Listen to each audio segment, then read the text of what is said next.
Well, I suppose with 5 children, it is a relatively big family in society now, and we do get a lot of friends who would say, "Oh, it's a very difficult or it's hard work and all that." But I always try to emphasise that the work is nothing compared to the treasure of each child. My friends always agree that every child is such a treasure, So then I talked to them about cheerfulness and working, because without cheerfulness, the family life would just be a disaster.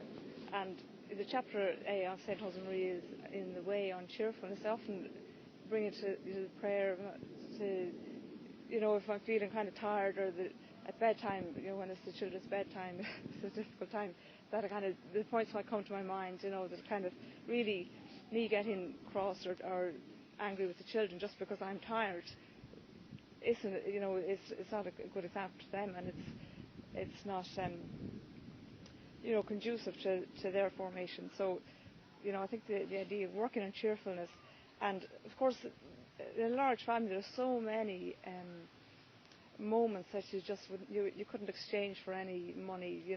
the funny things and the games, or in the summertime we have a trampoline in the garden, and sometimes the whole family goes on it, and the bigger the family, I'm sure our neighbours, I don't know what they think we're up to, they laughing, and all the different age groups, and the big ones minding the little ones, and there's so many opportunities for happy memories, and even for the children to learn about generosity and so on. And I think 2 of the girls, the eldest is 10 and the next one is 9, they've commented that teachers in school have commented to them how much they love each other. So I hopefully that the idea that the love generated within the family is something that maybe stands out. I think.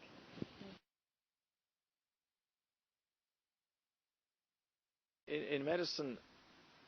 many of the things you see day to day are very much the same, and then some things are extraordinary occasionally and serious and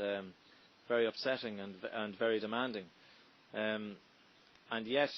so the temptation is when you come home after any hard work, that is, to either there's a concept of a man sitting and withdrawing back into his cave and wanting to read a paper or watch television or be very quiet. And yet at the same time, that particular moment is perhaps when your spouse and your children haven't seen you for several hours and they want to talk to you, and it's fortunate to be in that position. So the effort required there to give your children the full attention that that they deserve at that time, again, that image of St Joseph is very good. And of course to your spouse as well. Life is made up of many everyday small things and a few big events,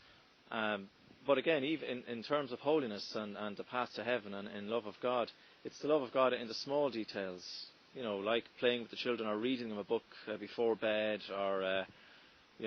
going out to the garden and throwing a bit of football with them or something, or looking at dolls, if you have daughters, which you may not be particularly interested in, but to put that effort in, that's love. As St Josemaría, he said one thing in particular, it came to him during prayer, was as if he heard our Lord saying, love is deeds, not sweet words. So we can talk a lot, but it's actually doing things that really shows the love. And again, that's a phrase and a prayer of his that comes to mind very often, every day.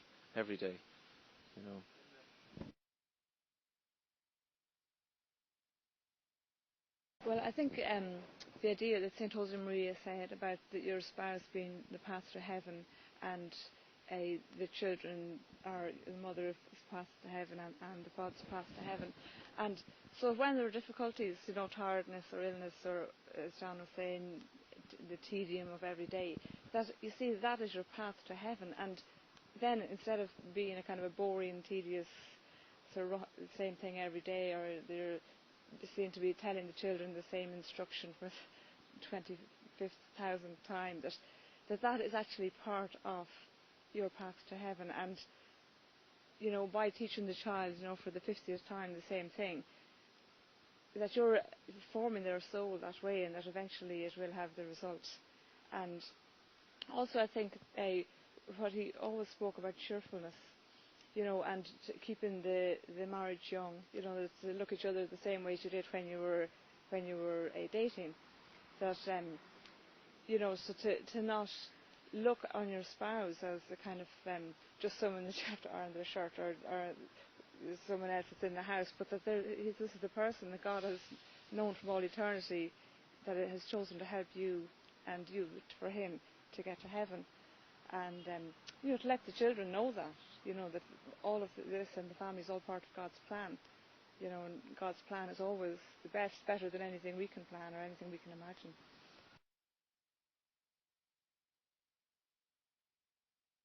One particular aspect, St Josemaria had a great love of St Joseph in particular, and he often would picture Joseph not maybe as a traditional image of a maybe an older man, but a younger, strong, healthy, virile man, but yet quite a background figure, but yet worked very hard and was given an immensely important task of being the foster father of our Lord. So again, I mean, I could take from that teaching and try to apply it to myself, that I am to be the St Joseph to my children, and again to work away hard and silent and do hopefully a very good, as good a job I can do of that. So that's one specific thing that's been very helpful for me.